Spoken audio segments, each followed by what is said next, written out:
नमस्कार सभी को। मैं अनुराग मिश्रा, दयानंद इंटर कॉलेज सुरसा हरदोई से।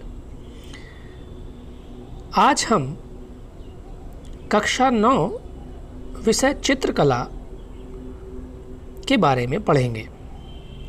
चित्रकला विषय में 3 पोर्शन, जैसा कि आप सभी को पता है, ज्यामिति कला, मानव आकृति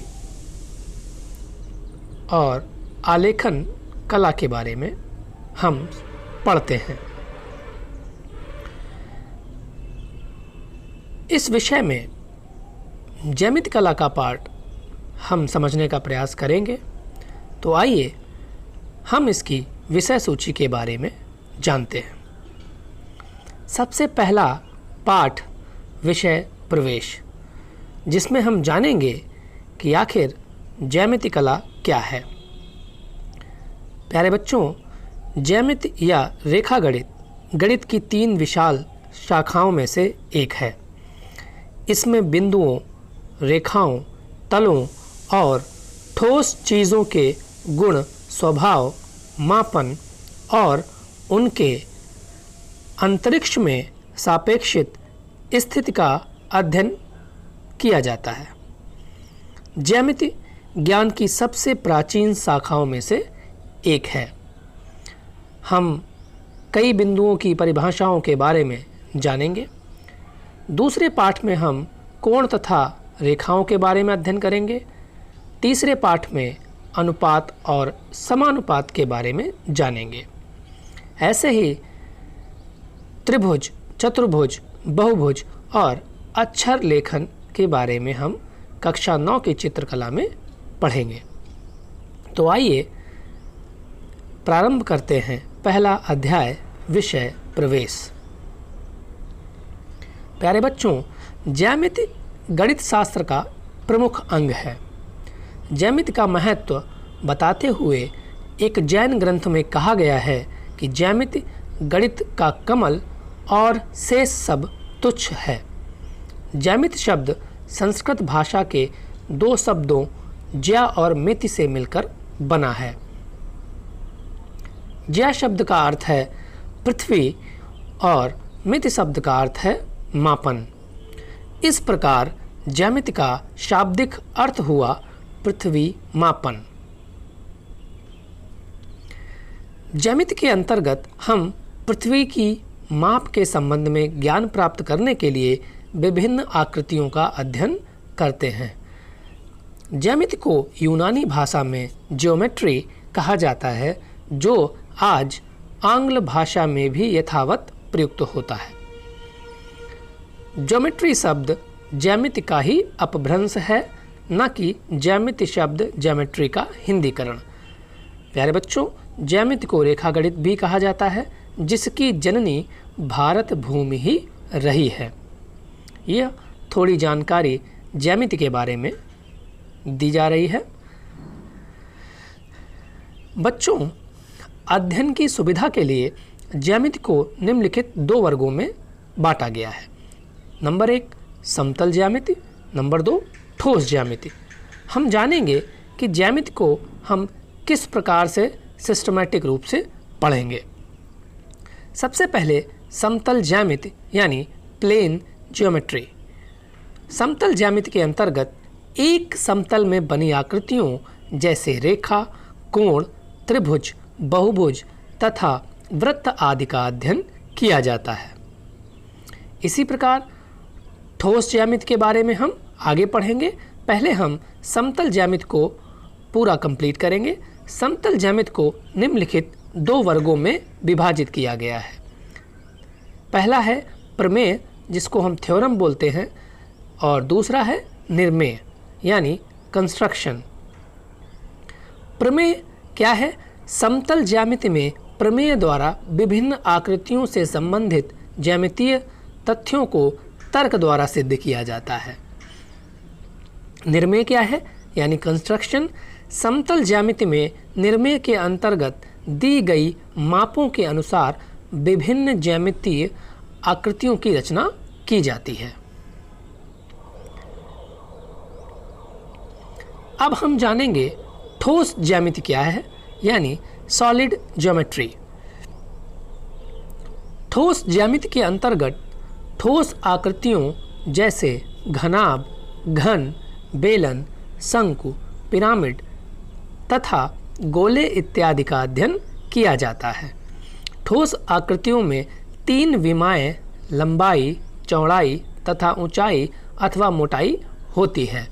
जैसा कि आप चित्र में देख सकते हैं, यह सभी ठोस आकृतियां हैं।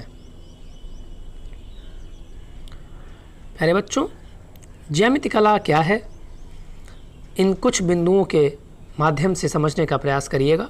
ज्यामिति कला के अंतर्गत विभिन्न ज्यामितीय आकृतियों की रचना विधि की जानकारी देते हुए इस बात का अभ्यास कराया जाता है कि स्वच्छ, सुंदर तथा समानुपातिक आकृतियों की रचना किस प्रकार की जाती है। ज्यामितीय आकृतियों की रचना एक कला है जिसका उद्देश्य तभी पूर्ण होता है जब ज्यामितीय आकृतियों को कलात्मक रूप दिया जाए। यह तभी संभव है जब आकृतियाँ यथार्थ, शुद्ध, स्वच्छ तथा स्पष्ट हों और ड्राइंग कागज पर उनको इस ढंग से उचित स्थान पर बनाया जाए कि वे दिखने में सुंदर प्रतीत हों।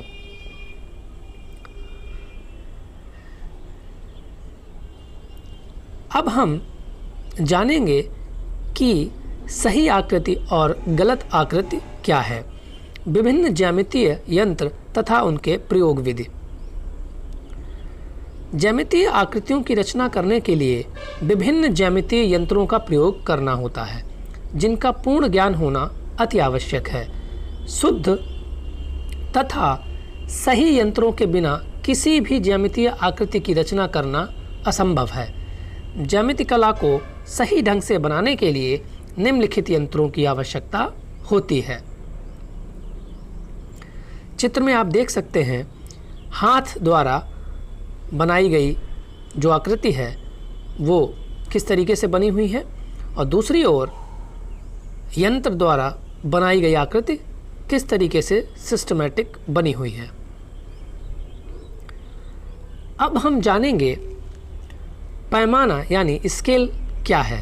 पैमाना लकड़ी, पारदर्शी प्लास्टिक अथवा लोहे से बनी एक आयताकार चपटी पट्टी के आकार का होता है। पैमाने पर एक ओर इंच तथा दूसरी ओर सेंटीमीटर के चिन्ह बने होते हैं। पैमाने का प्रयोग सरल रेखा को खींचने तथा सरल रेखा की लंबाई को नापने में किया जाता है। यह चित्र एक स्केल का है। इसमें ऊपर की ओर सेंटीमीटर और नीचे की ओर इंच दिए हुए हैं। अब हम बात करते हैं प्रकार की। लोहे अथवा पीतल से बने इस यंत्र की एक टांग नुकीली होती है तथा दूसरी टांग में पेंसिल लगाने की व्यवस्था होती है। नुकीली टांग इस प्रकार बनी होती है कि वह कागज पर किसी बिंदु पर रखने पर न तो फिसलती है और न ही कागज में छेद करती है। प्रकार का प्रयोग वृत्त खींचने तथा चाप लगाने में किया जाता है। प्रकार को कभी भी दबाकर नहीं चलाना चाहिए, क्योंकि ऐसा करने पर अथवा कागज को घुमाने पर नुकीली टांग वाला सिरा कागज में छेद कर देता है। जहाँ तक संभव हो सके प्रकार को दक्षिणावर्त अर्थात घड़ी की सुइयों के चलने की दिशा में घुमाना चाहिए। यह चित्र एक प्रकार का है।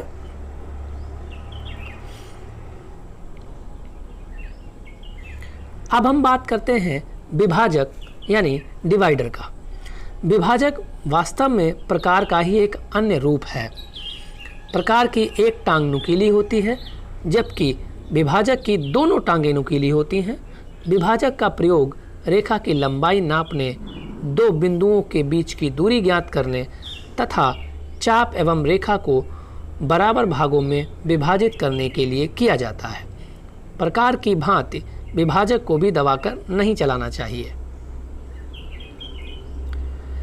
अब हम बात करेंगे चांदा अथवा कोण मापक। कोण मापक पारदर्शी प्लास्टिक से बना अर्धवृत्ताकार यंत्र होता है, जिसकी अर्धवृत्ताकार परिधि 180 बराबर भागों में विभक्त होती है। प्रत्येक भाग 1 अंश अथवा 1 डिग्री के बराबर होता है। 0 अंश और 180 अंश के बिंदुओं को मिलाने वाली रेखा आबा को कोण मापक की आधार रेखा अथवा इस रेखा के मध्य बिंदु का को कोण मापक का केंद्र कहते हैं।